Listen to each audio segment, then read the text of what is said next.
Jamb candidates, you are welcome to today's lesson, and we are learning how to read the micrometer screw gauge. Though I've taught this before, I just had to teach it again because the video went down. So we had to make the video again for those that didn't follow through or those that don't have access to our lesson notes. All right. So if you need any help, send me a message on WhatsApp. This is my WhatsApp number. You need materials to prepare, sharp materials. So you'll quickly see effects when you start to use them. This is my WhatsApp number. Send me a message. Okay, let's talk. You need the most repeated questions in Jamb UTME.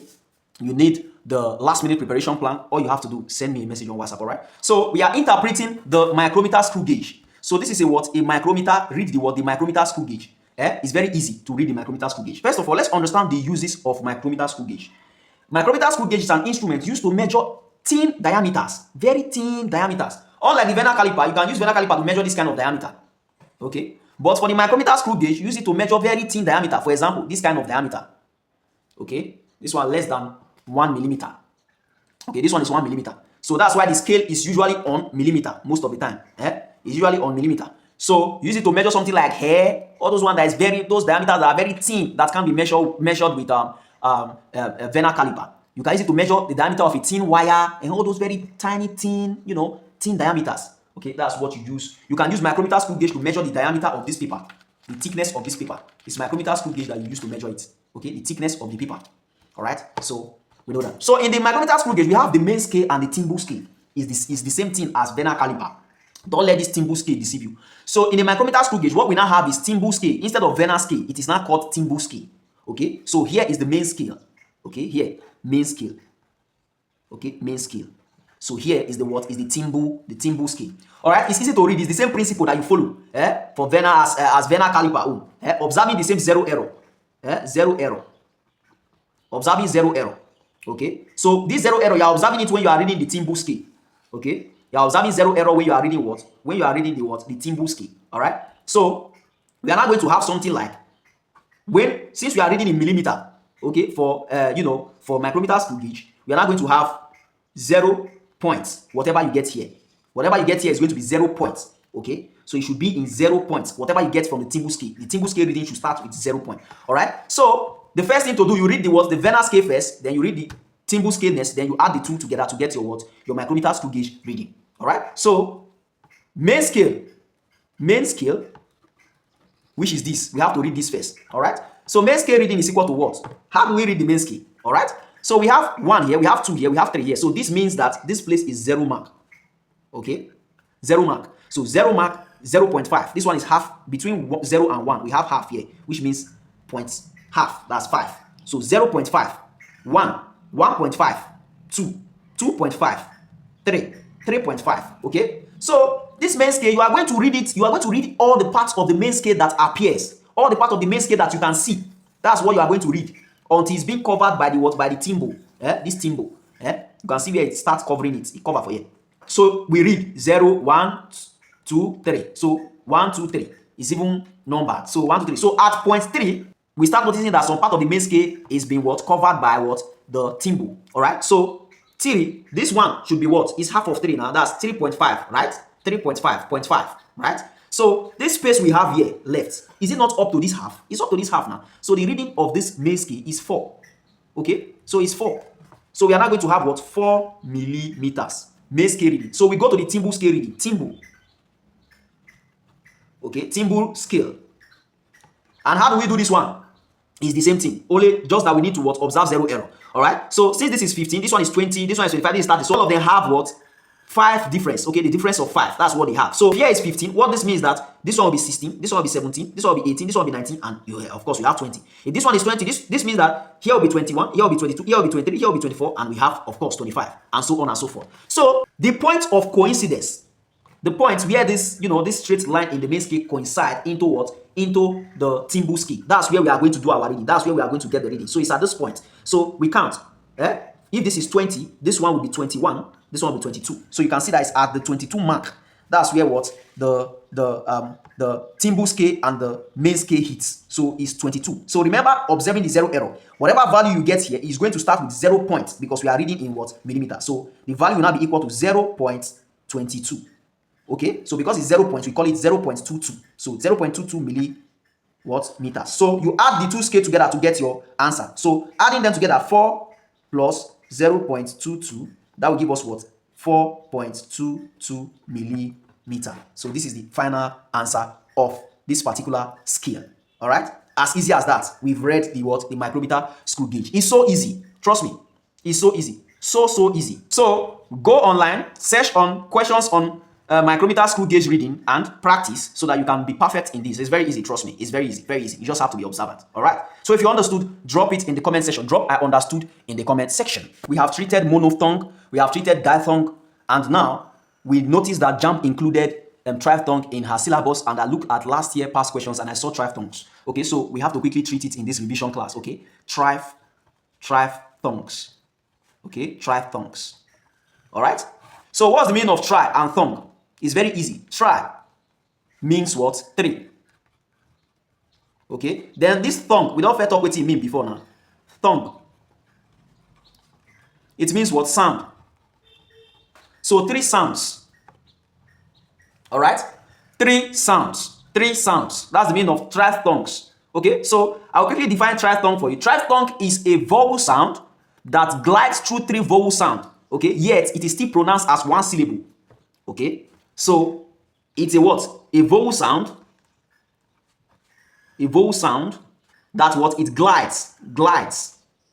Okay, it glides through 3 what? 3 vowel sounds.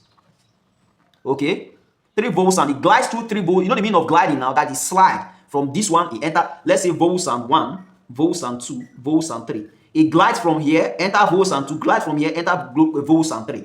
And everything is what? Is regarded as 1 syllable. 1 syllable. It's regarded as what? 1 unit of pronunciation. Despite it gliding from 1 to 2, from 2 to 3. It's still regarded as 1 syllable. It's the same thing as triphthong. Alright? So that's it. So the final one statement about this triphthong is that what? It is pronounced as 1 syllable. Pronounced as 1 what? 1 syllable. Pronounced as 1 syllable. Alright. So that's it. So let's quickly look at examples of triphthong and practice it. Okay? Examples. We have to be very fast. It's very easy. Okay? So remember all the signs and what they are pronounced as. Okay? First of all, let me just quickly put it here. Signs and how they are pronounced. Okay, so the first one we have, I've already taught this before. We have this, the A sign, okay, in phonetics, and it is pronounced as a.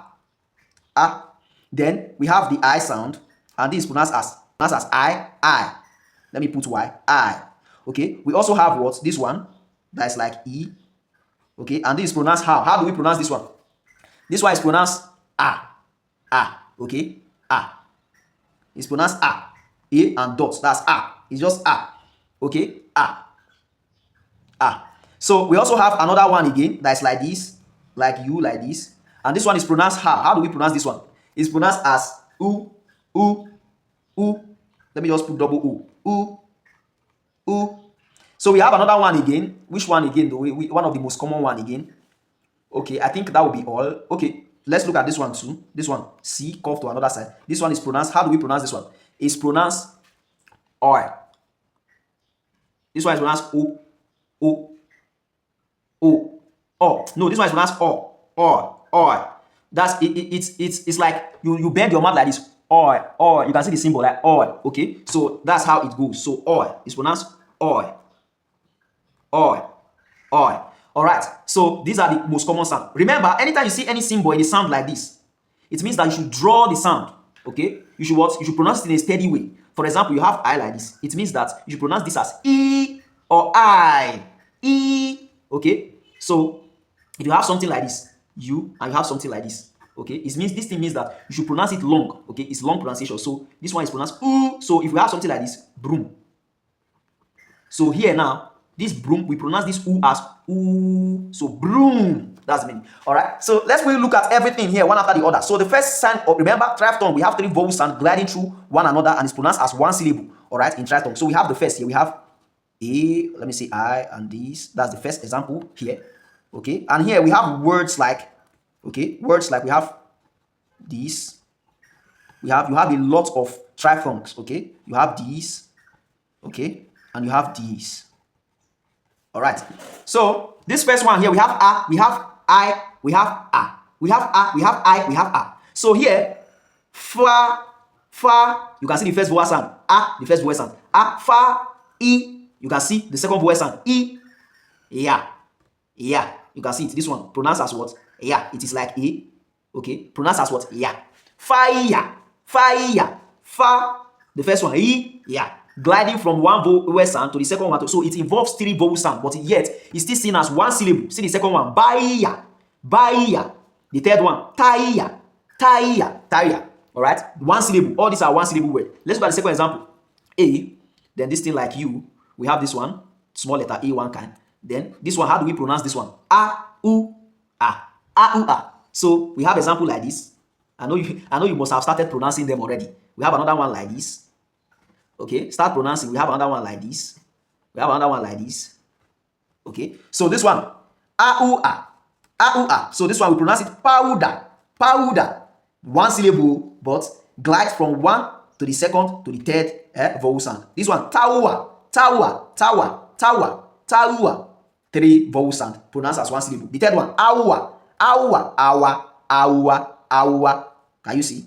One syllable. Another one is hour, hour, hour, like our time, all right? Pronounced as one syllable. Let's look at the next example. We have we have I or I, then we have this, which is a. So we have examples like this. We have another example like this. Okay, let's pronounce together. We have we have I, we have a. So this is pronounced player, player, player. Sorry, So player, player. All right. We have another one here again. Layer, layer, layer, layer, layer. 3 vowel sound pronounced as one syllable. Triphthong. All right. So the next example here is we have these, we have these, we have these like you, we have these. Okay. So that's it. So how do we pronounce this one? How do we pronounce it? This one is pronounced a. This one is pronounced u. This one is pronounced a. Okay. A, u. So let's look at the list of words we have here. We have something like this. We have something like this. Okay. So since this is pronounced a, this is pronounced u, this is pronounced a. So we are going to say awa. So lower, lower. It is not lower. It is pronounced lower, lower. Bring it, take it lower, take it lower, lower. This one is mawa, mawa, mowa. Some people will be calling it mowa. It is what? Mawa. You can see 3 vowel sounds gliding into each other, into one another. 3 vowel sounds, okay? And they are still what? Seen as what? One syllable, one syllable. Okay, still one syllable. All right. So let's look at one more example. I want to use this thing, this oil, okay? Then we have this one, okay? This one is oil, e-a, oil, e-a, oil, e-a. Let's look at the what? The, examples, okay? We have something like this. We have something like this. All right. So how do we do it? O-E-A, O-E-A. So lo-E-A, lo-E-A. So lawyer, lawyer. 3 vowel sound in one syllable. Ro-E-A, ro-E-A. 3 vowel sound in one syllable. Thank you for staying tuned with me in this class, Triphthong. You know that this is a free mark in your Jamb UTME. Of course, you must come across this question.